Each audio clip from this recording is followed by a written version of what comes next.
Hello, I'm Richard Ridge for Broadway World. The new musical, How to Dance in Ohio, which is based on the award-winning HBO documentary, is coming to Broadway's Belasco Theater. It'll begin performances on November 15th, and we drop by Haswell Greens to bring you a sneak peek and to meet the company. Well, the story is pretty simple. It's about 7 autistic young adults who are preparing for a spring formal. But really, I think what's so fun about the show is seeing the way that this incredible ensemble of actors really shows how these 7 young adults have created their own community. Yeah. That's the magic word. And to see how they really, in taking a small step forward, the bravery and the courage that it takes to take that small step. Getting a chance to meet Jacob and Rebecca and actually be able to explore this music is it's more than just about the music, it's about the message.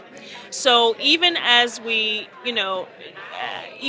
journey through it melodically, and there is some amazing yummy music in this score.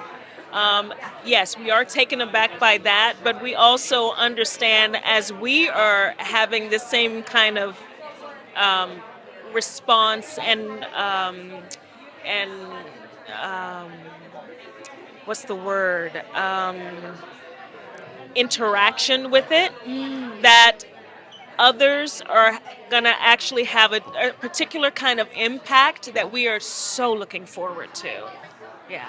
It is so important right now, after the pandemic especially, voices demanded to be heard in this industry that have never been heard before. And this is the product of that. Look at what this show is doing for a community that has never been seen on Broadway, and doing it in such a beautiful and inspiring way. It's life-changing. Working with this cast. Oh my gosh, this cast is unbelievable. The rehearsal room, the care that has been taken in each and every step of this process is unlike anything I've ever seen. If you want a role model for inclusivity and for voices to be lifted up that have never been lifted up before, this team knows how to do it. You're about to come to Broadway and make your Broadway debuts. How excited are you? Ridiculously. That's my answer. That's her answer. That's the answer. Yeah, totally. Just the.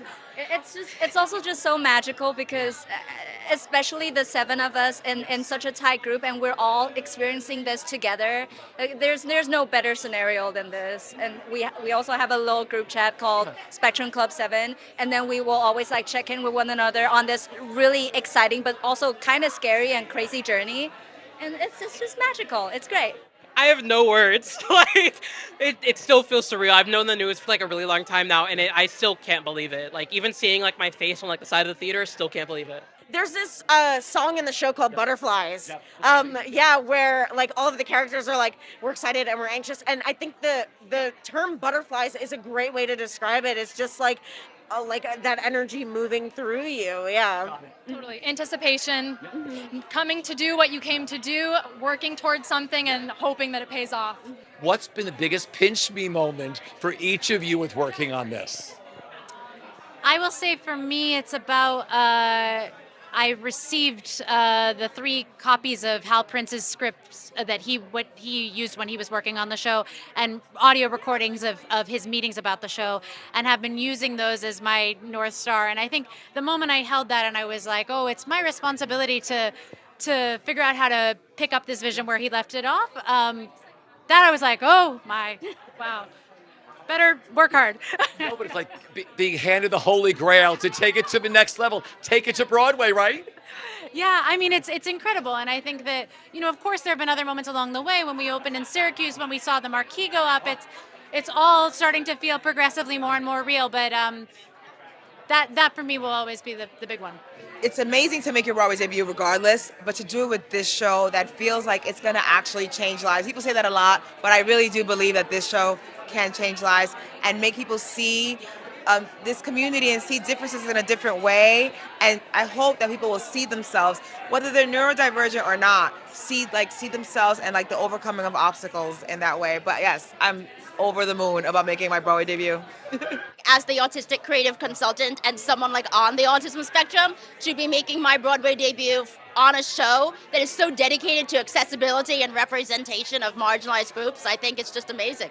Our DMs on Instagram and like stuff have just been flooded with like young autistic people all over the country and all over the world being like, I finally see myself in a art form that I care so much about, and I'm so excited to like try and come to New York to see the show because this is not how I've been represented at all before in my entire life. So it's been overwhelming for us to be able to like experience our end of that, and I know it's only going to get bigger and grow more, and I'm so excited to be, if anything else, like making my Broadway debut, sure, but like to be serving that community something that they haven't been able to see themselves in before is just better than anything else in this entire process.